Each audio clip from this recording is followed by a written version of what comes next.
Shabbat Shalom, everyone. We're gathered today on the 18th of October, 2025, which happens to be the 8th of the 7th month on our Creator, or sorry, the ninth day of the 8th month on our Creator's calendar as we comprehend it. I messed that up again, but we're just going to go with it. Either way, we're still continuing with our reading of the book of Numbers. We were covering a little bit of a topic beforehand that wasn't related, and we forgot to record, so I'm sorry for that. But we will try to catch up with it when we can put it together in a better format. Our brother on here had asked a question about the 7 times in a day we were meant to praise our Maker, which is mentioned in Psalm 119. I believe it's verse 163, I think we looked at. But there's a various scriptures throughout the original covenant, Dead Sea Scrolls, and the apostolic writings that cover when those times are and what exactly we're supposed to be doing and why. So we 164. I'm sorry, 164. 164. Thank you very much, brother. But it covers when we're supposed to say these prayers or acknowledge these change of states and why. And we went over that. So we'll cover those again in detail when we can.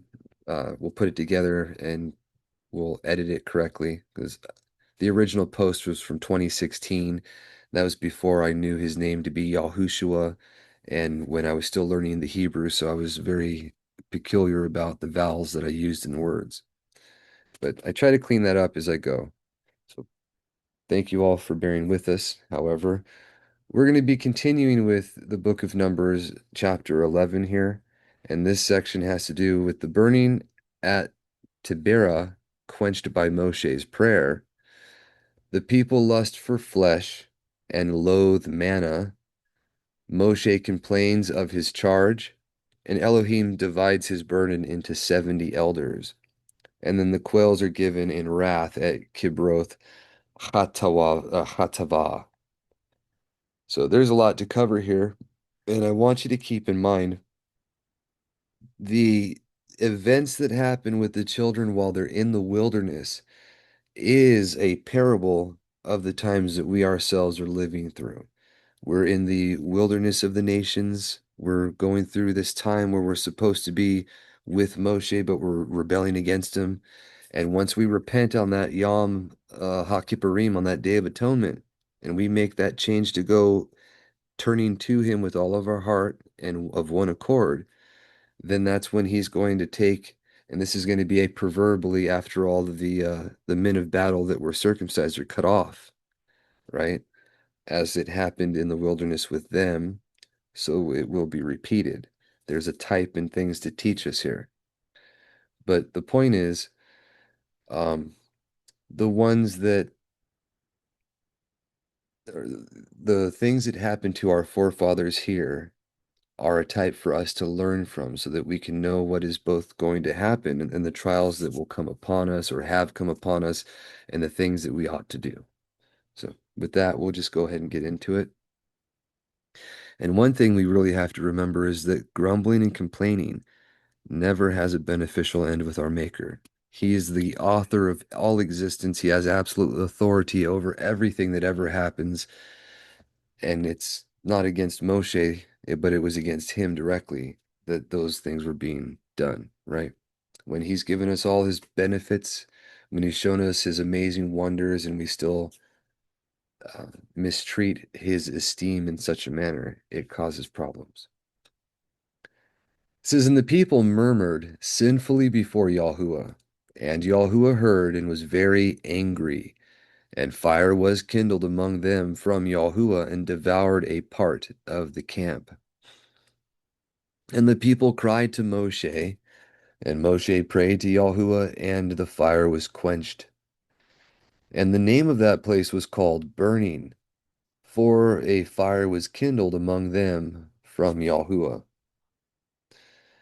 And the mixed multitude among them lusted exceedingly. And the children of Israel sat down and wept and said, who shall give us flesh to eat? We remember the fish which we ate in Mitzrayim, freely, and the cucumbers, and the melons, and the leeks, and the garlic, and the onions. But now our soul is dried up, our eyes to nothing but to the manna. And the manna is as coriander seed, and the appearance of it, the appearance of hoarfrost. And the people went through the field and gathered, and ground it in the mill, or pounded it in the mortar, and baked it in a pan, and made cakes of it. And the sweetness of it was as the taste of a wafer made with oil. Now, this is a wafer made with oil. Josephus says like a honey cake. The wisdom of Shalomo or Chokmah Shalomo mentions that it tasted like a sweet honey cake, or it tasted to the pleasantness or the desire of each individual. There is a modern phenomenon or miracle of manna being given to some people, Seventh-day Adventists in Africa. I don't know if it's still occurring, but it had happened for quite a long time. And it was only when there were schisms or problems amongst their people that the manna stopped for a time, and then it continued when they repented. But they describe, and they couldn't have survived in any other manner. It's by his providence alone they were given this, and it's literal manna from the heavens that these people would collect. They would grind up and they would make cakes into. The gentleman that tasted it, that described it, he said like, it's like the sweetest white cake that he's ever had, right? So whether or not it had any honey taste to him, I can't say, but it was to the appeal of whoever was eating it. It says, and when the dew came upon the camp by night, the manna came down upon it. And Moshe heard them weeping by their families, every one in his door, and Yahuwah was very angry. And the thing was evil in the sight of Moshe. And Moshe said to Yahuwah, why have you afflicted your servant? And why have I not found favor in your sight, that you should lay the weight of this people upon me? Have I conceived all this people, or have I borne them, that you say to me, take them into your bosom, as a nurse would take her suckling, into the land which you swear to their fathers? Whence have I flesh to give all this people? For they weep to me, saying, give us flesh that we may eat. I shall not be able to bear this people alone, for this thing is too heavy for me. And if you do thus to me, slay me utterly, if I have found favor with you, that I may not see my affliction. And Yahuwah said to Moshe, gather me 70 men from the elders of Yisrael, whom you know yourself, or whom you yourself know that they are the elders of the people, and their scribes, and you shall bring them to the tabernacle of witness, and they shall stand there with you. And I will go down and speak there with you, and I will take of the Ruach that is upon you, and will put it upon them, and they will bear together, and they shall bear together with you the burden of the people, and you shall not bear them alone. And to the people you shall say, purify yourselves for the morrow, and you shall eat flesh. For you wept before Yahuwah, saying, who shall give us flesh to eat? For it was well with us in Mitzrayim, or Egypt. And Yahuwah shall allow you to eat flesh, and you shall eat flesh. You shall not eat 1 day, nor 2, nor 5 days, nor 10 days, nor 20 days. You shall eat for a full month, until the flesh comes out of your nostrils, and it shall be nausea to you, because you disobeyed Yahuwah who is among you, and wept before him, saying, what have we to do, or what had we to do to come out of Mitzrayim? Ungrateful as they were, they cried out in bondage for his release, and now they're complaining. That's the problem. And Moshe said, the people among whom I am are 600,000 footmen. And you said, I will give them flesh to eat, and they shall eat a whole month. Shall sheep and oxen be slain for them? And shall it suffice them? Or shall all the fish of the sea be gathered together for them? And shall it suffice them? And Yahuwah said to Moshe, shall not the hand of Yahuwah be fully sufficient? Now shall you know whether my word shall come to pass to you or not. And that's the key. His word is reality. What Yahushua Mashiach says, the Ruach effectively does in creation. You can see it over and over again with the creation account. He spoke and it came to be. Yahushua explains himself when he came that no man has ever seen or heard the Father. Whatever the Father has said or done, I do, right? And if you've seen me, you've seen him because he does what the Father wills and he's always pleasant to him. So the Father always dwells in and with him. He's perfect, right? And that's what he desires us to be one in them as he is one with his Father. But not to worry about that right now. The point was the thing that he speaks is the thing that actually happens. When you see Yahuwah speaking to like Ezra, not Ezra, when he's speaking to Yechezkiel, Ezekiel, and he says, stand upon your feet. And then it mentions the Ruach goes and picks him up and stands him up on his feet. That is the exact same phenomenon as what I'm speaking here. He speaks, and the Ruach accomplishes the words that he says without deviation or fail, because his word is reality, right?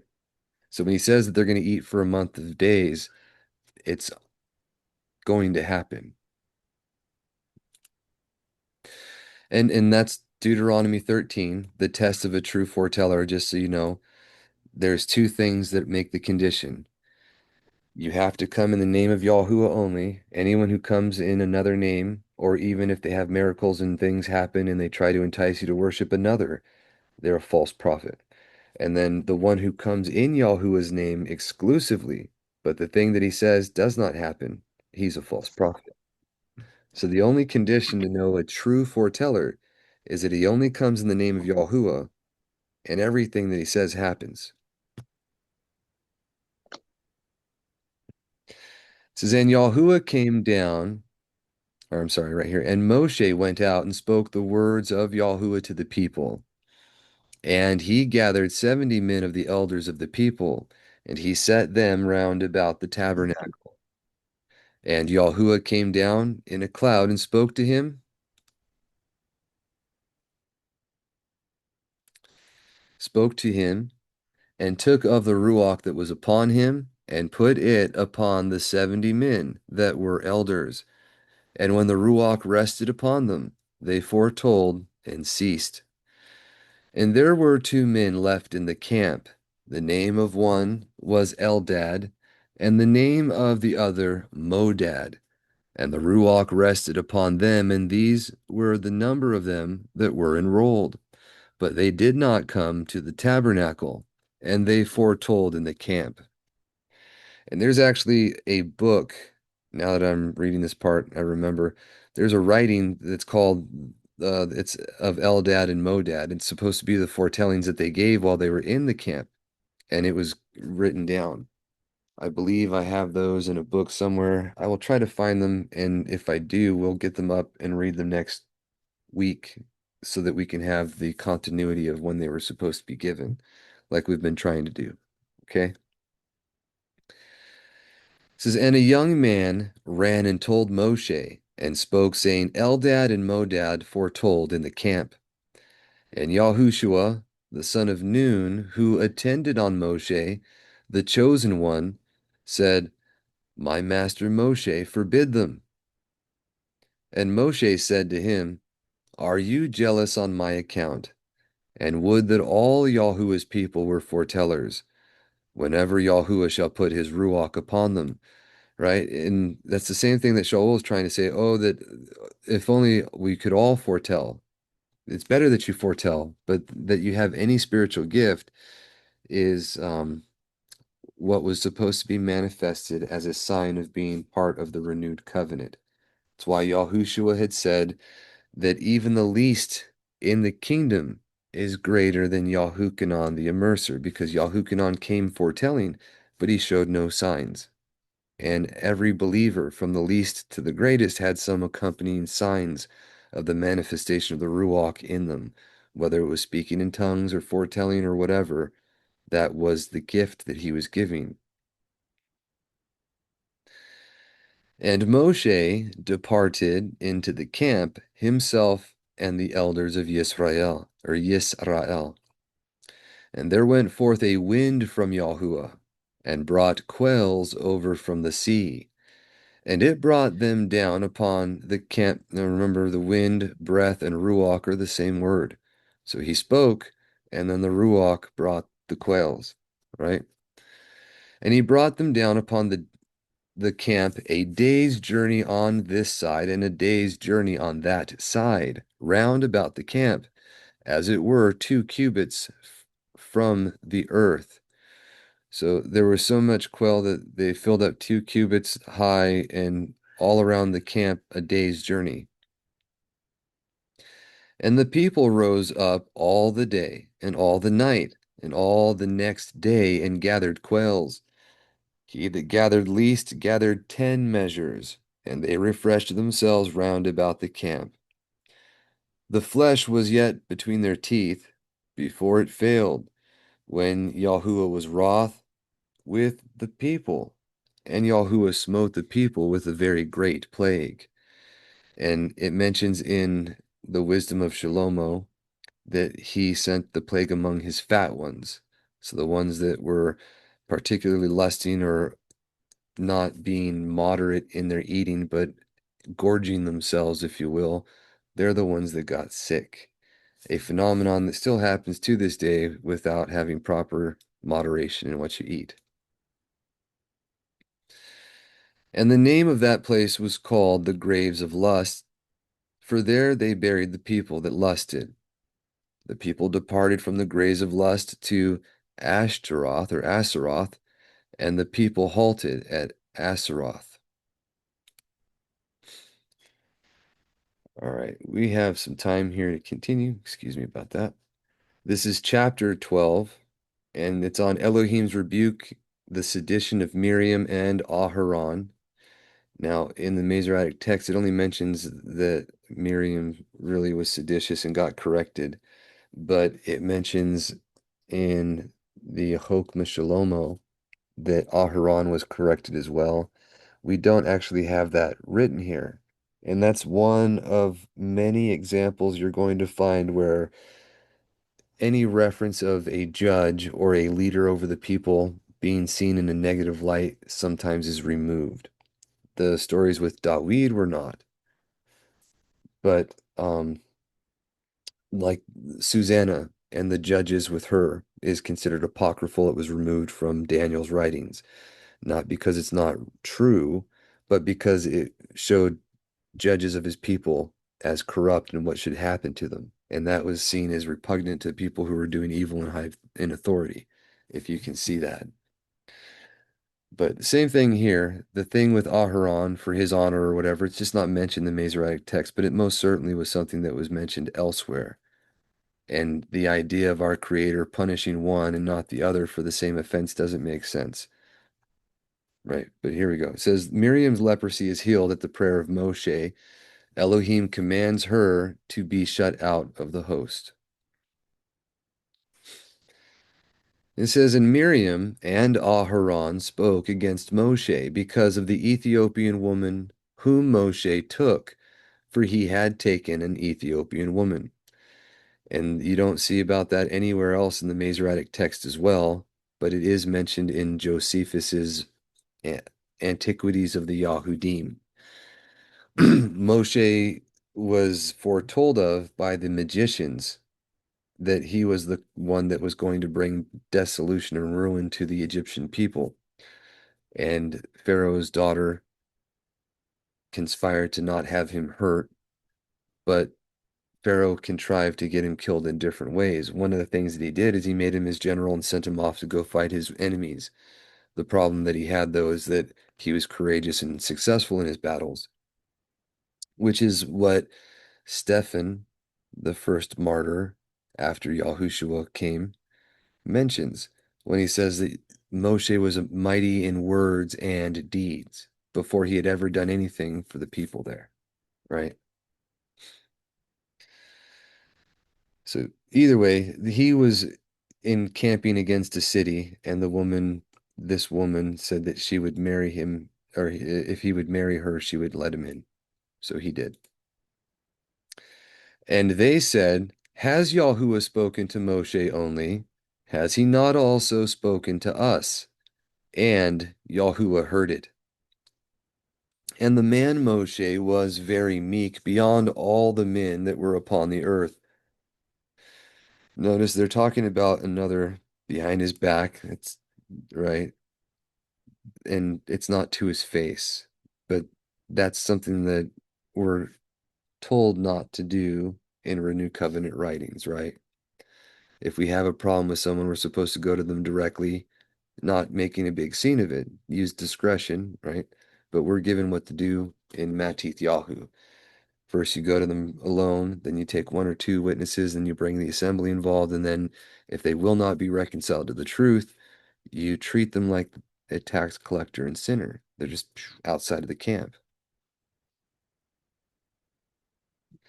This is, and they said, has Yahuwah spoken to Moshe only? Or I already read that one, I'm sorry. It says, and Yahuwah said immediately to Moshe and Aharon and Miriam, come forth all three of you to the tabernacle of witness.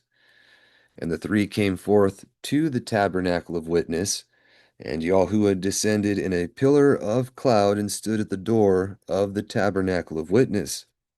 And Aharon and Miriam were called, and both came forward. And he said to them, hear my words. If there should be of you a foreteller to Yahuwah, I will be made known to him in a vision, in and in sleep will I speak to him, which is also mentioned in Job, right?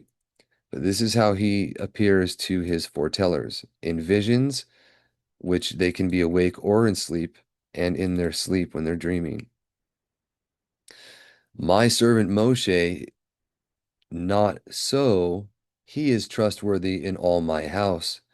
I will speak to him mouth to mouth apparently, and not in dark speeches. And he has seen the esteem of Yahuwah. And why were you not afraid to speak against my servant Moshe? And the great anger of Yahuwah was upon them, and he departed.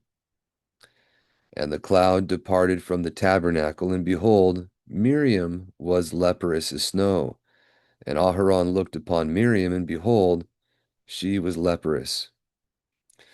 And Aharon said to Moshe, I beseech you, my master, do not lay sin upon us, for we were ignorant wherein we sinned. Let her not be as it were like death, as an abortion coming out of his mother's womb, when the disease devours the half of the flesh. And if you look at that, the context, this could easily be saying he's interceding for both of them. I don't know for sure how he was afflicted in this, other than if he had gotten leprosy too. But it mentions that they're both rebuked, and he's not punished for it here. So what might have really happened, I can't say for certain. I did mention what there's discrepancies in different places there. But it says, and Moshe cried to Yahuwah, saying, O Elohim, I beseech you, heal her. And Yahuwah said to Moshe, if her father had only spit in her face, would she not be ashamed 7 days? Let her be set apart 7 days without the camp, and afterwards she shall come in. And Miriam was separated without the camp 7 days, and the people moved not forward till Miriam was cleansed. And afterwards the people set forth from Asaroth or Ashtaroth, and encamped in the wilderness of Paran.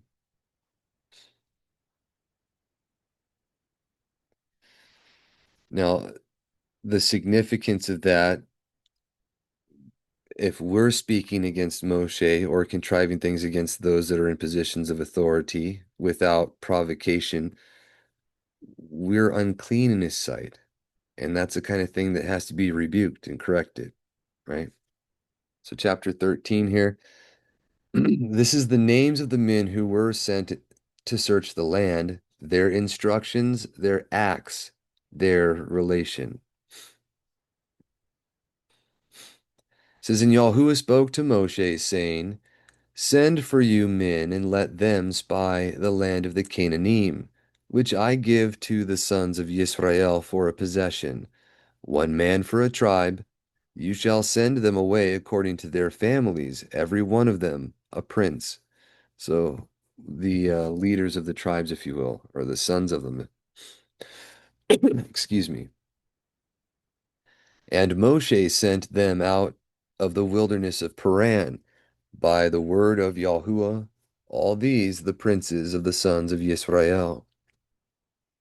And these are the names of the tribe of Reuben, Shemuel the son of Zachor; of the tribe of Shimon, Shaphat the son of Sori, or Zuri, right?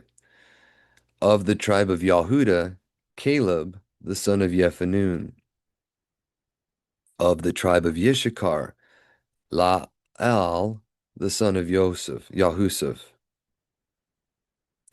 of the tribe of Ephraim, Hushia, it should say Hosea there, all right, the son of Nun; of the tribe of Benjamin, Phalti, the son of Raphu; of the tribe of Zebulun, Gudiel, the son of Sudi; of the tribe of Yahusuf, of the sons of Manasseh, Gadi, the son of Susi; of the tribe of Dan, Amiel, the son of Gamali, sorry; of the tribe of Asher, Sethor, the son of Mikael; and of the tribe of Naphtali, Nabi, the son of Sabi; of the tribe of Gad, Gudiel, which is identical here in spelling. Whether that was supposed to be or not, I don't know.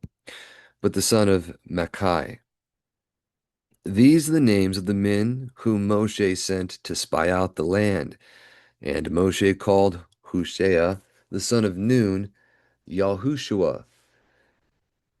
And it mentions in the Hokmah Shalomo there that he gave him this name by which he was, the greatness of this name by which he was to bring the people into the land. That was a type of our Mashiach, Yahushua, being the one that brings us into the promised land or the forever after there, which is directly correlated or mentioned in Irenaeus's Against Heresies. It says, And Moshe sent them to spy out the land of Canaan, and said to them, Go up by this wilderness, and you shall go up to the mountain, and you shall see the land, what it is, and the people that dwells on it, whether it is strong or weak, or there are few or many, and what the land is on which they dwell, it is good or bad, and what the cities are wherein these dwell, whether they dwell in walled or unwalled, and what is the land, and what the land is, whether rich or poor, whether there are trees in it or no, and you shall preserve and take of the fruits of the land, and the days of spring, the forerunners of the grape. So, meaning it was before the grape and wine harvest of the summertime. And they went up and surveyed the land from the wilderness of Sin to Rehob, as men go into Hamath. And they went up by the wilderness and departed as far as Hebron or Hebron. And there was Achiman and Sissi and Thalamai, the progeny of Anach or uh, Anok, right? Now Hebron was built 7 years before Tanin of Mitzrayim. And they came to this is just evidence which we'll cover in more detail, but this is evidence that they had cities founded in the what we call the Middle East there before they founded cities in Africa. And they came to the valley of the cluster and surveyed it, and they cut down thence a bow or burrow, and one cluster of grapes upon it, and bore it on staves. And they took of the pomegranates and the figs, and they called that place the valley of the cluster, because of the cluster which the children of Israel cut down from thence. And they returned from thence, having surveyed the land after 40 days. And they proceeded and came to Moshe and Aharon and all the congregation of the children of Israel to the wilderness of Paran, Kadesh, and they brought word to them and to all the congregation, and they showed the fruit of the land. And they reported to him and said, We came into the land into which you sent us, a land flowing with milk and honey, and this is the fruit of it. Only the nation that dwells upon it is bold, and they have very great and strong walled towns. And we saw there the children of Anak. And Amalek dwells in the land toward the south, and the Hittite, and the Hivite, and the Jebusite, and the Amorite dwells in the hill country, and the Canaanite dwells by the sea, and by the river Yarden. And Caleb, now, we don't get an explanation for this in scripture so much, but the reason why they have Canaanites separate from the seven named individual nations that were there of the Canaanites was because they were the pastor shepherds from Egypt that had migrated back. Canaan took the whole land that was allotted to Shem in that area, from the river of Mitzrayim on the east side of it to the Euphrates was all Shem's allotment that had been inhabited, and that includes Turkey. The Hittites all went all the way through up to Turkey, then had part of their empire there. But that land is allotted to his children. That's part of the promised land that was given to Abraham. When the shepherds, the Canaanite shepherds, were not dwelling in that part of the land, they were actually in Egypt, or what we consider Egypt, on the east side of the Nile, and they would regularly go over into Egypt and fight with their brother Mitzrayim and conquered them for a while. Eventually, the Egyptians routed them and had them leave. And that was when they went back into Palestine, if you want to call it that proper, and that was these Canaanites that were named Canaanites at that time, as opposed to the individual named tribes that had stayed there originally. They went back into the land of Canaan around the time where Abraham and Lot were no longer having room for their shepherds to dwell because they had lost a lot of the area there. That's context that we don't quite get, but those times and those things happening are important. The shepherd kings are mentioned in antiquity, and it's one of the mistakes in Josephus is that they use the history that's known about them and equate it to the children, when really they were expelled from Egypt about 120 years before Jacob went down into it with his family. But right here it says, And Caleb stayed the people from speaking before Moshe, and said to him, Nay, but we will go up by all means, and will inherit it, for we shall surely prevail against them. But the men that went up together with him said, We will not go up, for we shall not by any means be able to go up against the nation, for it is much stronger than we. And they brought a horror of that land which they surveyed upon the children of Israel. So they gave a bad report, saying that the land which we passed by to survey it is a land that eats up its inhabitants, and all the people whom we saw are in it are men of extraordinary stature. Excuse me. And there we saw the giants, and we were before them as locusts. Yea, even so were we before them. Now, there's a lot we might get into here. If they mention the Raphaim, that we always talk about how they were the remnant of the giants, but you never really know about where they came from or who they are. I've recently learned about that identity. Rothas or Rapha was another name for Kronos, which was a name for Ham. And some of Ham's descendants, the earlier generations of them, were still of larger stature.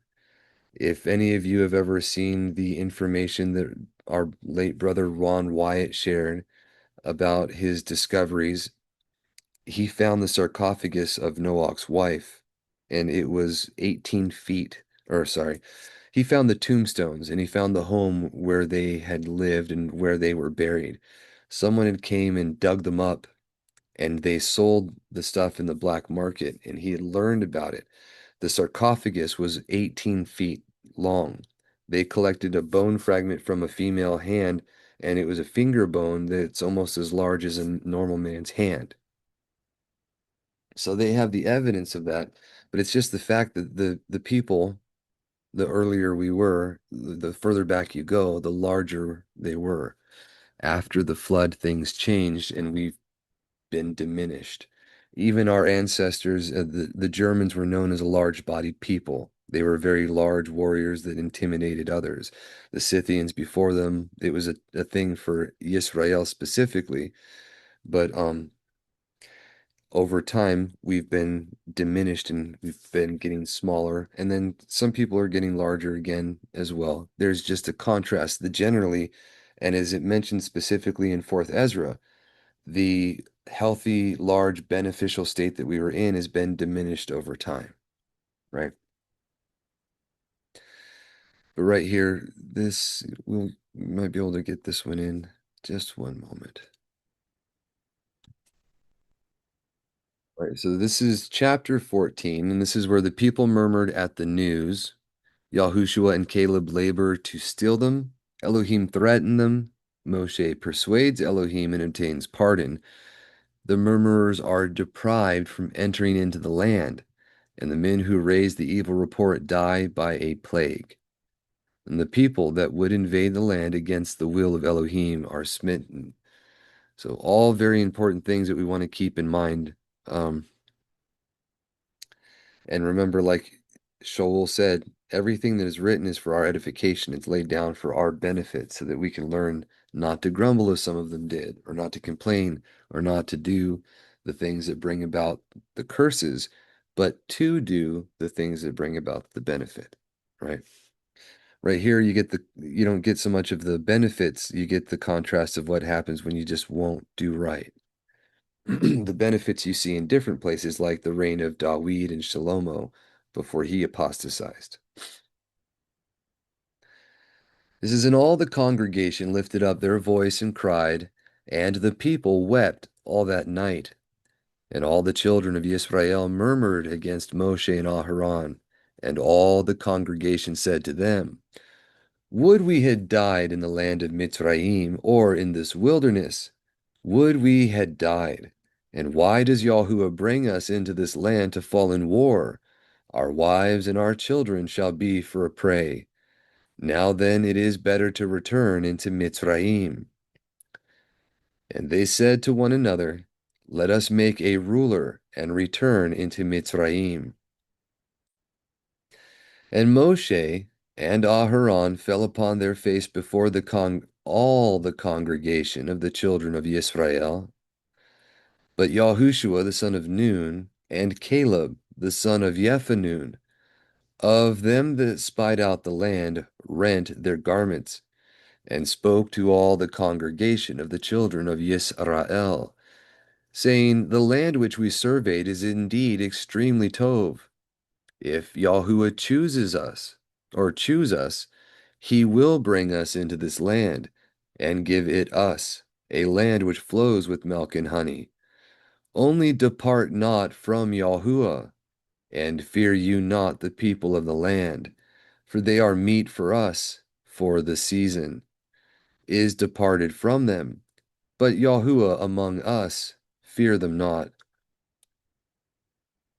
Just like the Leviathan and Behemoth will be meat, provide food for them in season, right?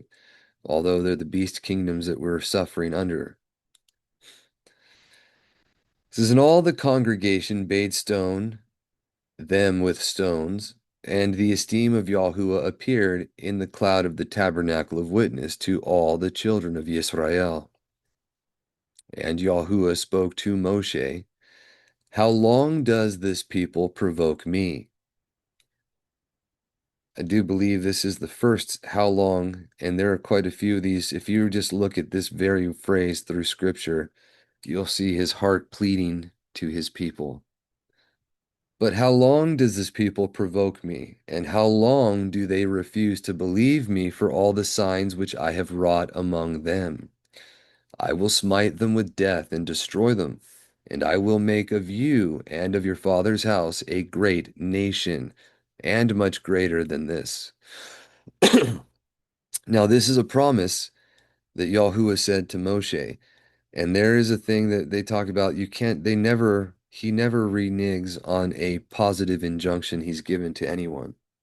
So the benefit, the promise that he made that is that he would give and make of his father's house, of him and his father's house, a great nation greater than the children right here. So roughly 600,000 fighting men or 2 million people, 2 to 3 million people.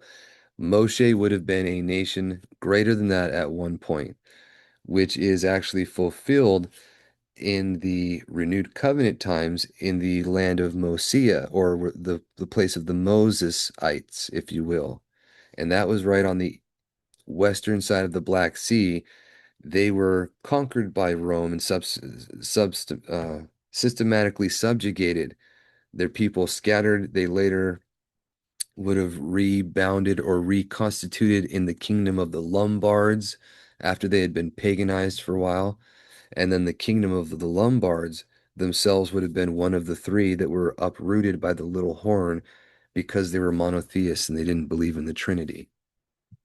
But that's all history for a later time. My point I wanted to share here that just like the children of Israel are a nation and a great nation, Moshe was foretold to be made one, and it was true that his children were. You can see that they were talked about.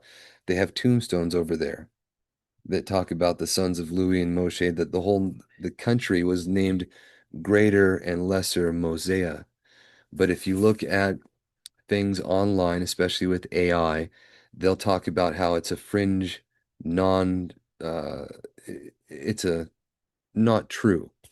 And what they do is just like they've tried and conspired to hide the name of Israel, not let his people be known anymore. As it was done with them, so it's been done with Moshe and his people. It's like a microcosm. But it's an interesting phenomenon. It's something that I'm learning about more recently here. It says, and Moshe said to Yahuwah, so Mitzrayim shall hear, for you have brought up this people from them by your might.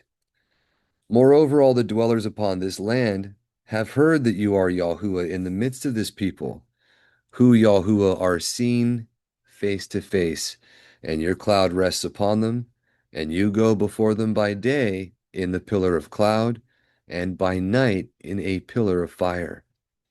And if you shall destroy this nation as one man, then all the nations that you have or that have heard your name shall speak, saying, because Yahuwah could not bring this people into the land which he sware to them, he has overthrown them in the wilderness.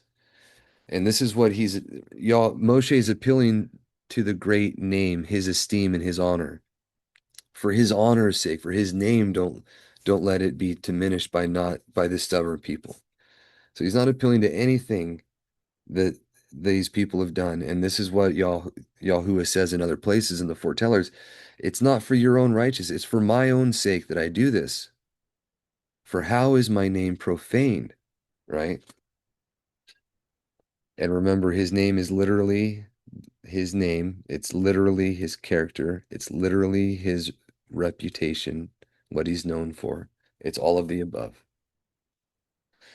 But he says, because Yahuwah could, all right, it says, and now Yahuwah, Let your strength be exalted as you spake, saying, Yahuwah is long suffering and merciful and true, removing transgressions and iniquities and sins. And he will by no means clear the guilty, visiting the sins of the fathers upon the children to the third and fourth generation. Forgive this people their sin according to your great mercy, as you have favorably or were favorably to them from Mitzrayim until now. And Yahuwah said to Moshe, I am favorable to them according to your word.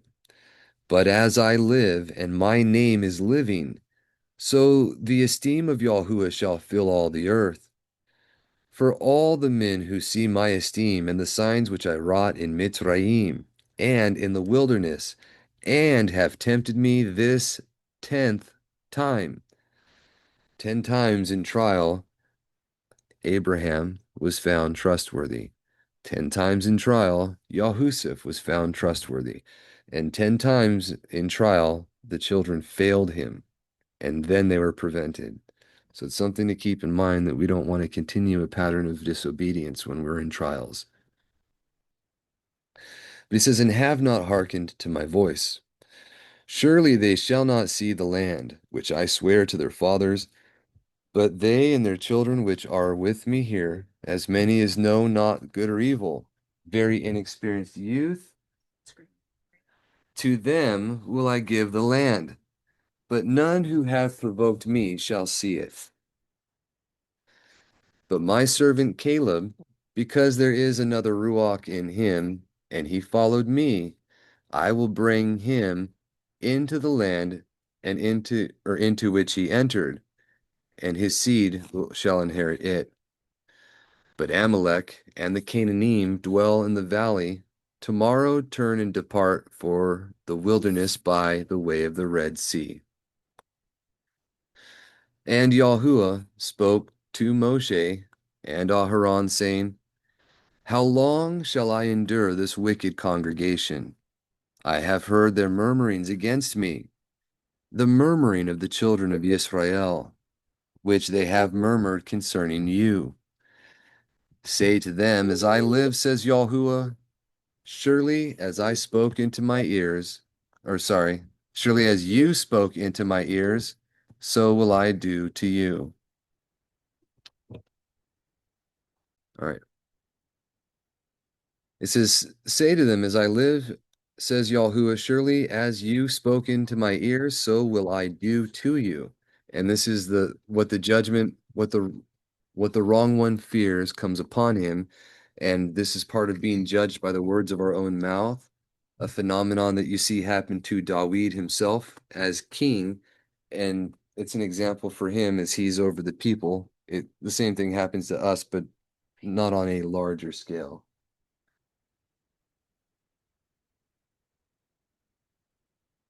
Either way, it says, And your carcasses shall fall in this wilderness, and all those of you that were reviewed, and those of you that were numbered from 20 years old and upward, all that murmured against me. You shall not enter into the land of which I stretched out my hand to establish you upon it, except only Caleb the son of Jephunneh and Yahushua the son of Nun. And your little ones, who you said should be a prey, them will I bring into the land, and they shall inherit the land which you rejected. And your carcasses shall fall in this wilderness, and your sons shall be fed in the wilderness 40 years, and they shall bear your fornication. Now, see, this is something that we have to deal with. We can't always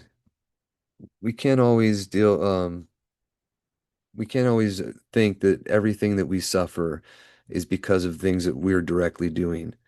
Some of it has to do with the conditions we were born into, and this is what that's trying to address. There are two reasons why people suffer in this life. It's either for correction, chastisement, or for righteousness' sake. That doesn't change, but even so, we have to bear the inequities of our fathers to the third and fourth generation. So these things we have to expect to come. What we want to do is follow what Kepha enjoined, where he said, you want to not be sinning when you have to face judgment or when you face these chastisements, because that is what brings favor with Elohim, right? He didn't say that the trials and things wouldn't come, but he said if you're not sinning, that brings favor. All right. It says, until your carcasses be consumed in the wilderness. According to the number of the days during which you spied the land, 40 days, a day for a year, you shall bear your sins 40 years, and you shall know my fierce anger. I, Yahuwah, has spoken. Surely will I do thus to this evil congregation that has risen up together against me. In this wilderness they shall be utterly consumed, and there they shall die. And the men whom Moshe sent to spy out the land, and who came and murmured against it to the assembly, so as to bring it out evil words concerning the land, the men that spoke evil reports against the land, even died of a plague before Yahuwah. And Yahushua the son of Nun, and Caleb the son of Jephunneh, lived of those men that went to spy out the land. And Moshe spoke these words to all the children of Israel, and the people mourned exceedingly. And they rose early in the morning and went up to the top of the mountain, saying, behold, we that are here will go up to the place of which Yahuwah has spoken, because we have sinned. And Moshe said, why do you transgress the word of Yahuwah? You shall not prosper. Go not up, for Yahuwah is not with you. So shall you fall before the face of your enemies. For Amalek and the Canaanim are there before you, and you shall fall by the sword, because you have disobeyed Yahuwah and turned aside, and Yahuwah will not be among you. They're going to reap what they sow. They turn away from him, he turns away from them. And having forced their passage, they went up to the top of the mountain. But the ark of the covenant of Yahuwah and Moshe stirred not out of the camp. And Amalek and the Canaanim that dwelt in that mountain came down and routed them, and destroyed them unto Herman, and they returned to the camp. All right, and then we will pick up where we left off here. Their chastisements continue, but now they will be in the wilderness, and you get to see some of the rebellions and things that will rise up again. Stories that literally happened, but are parables of future events in their children in a larger scale. So, God willing, we'll be able to see those things as we go through, and more clarity will be brought as we continue with our studies of Scripture. But thank you all for your time today. You have a great Sabbath. You have a great week ahead. Shavua Tov, and we will talk to you then.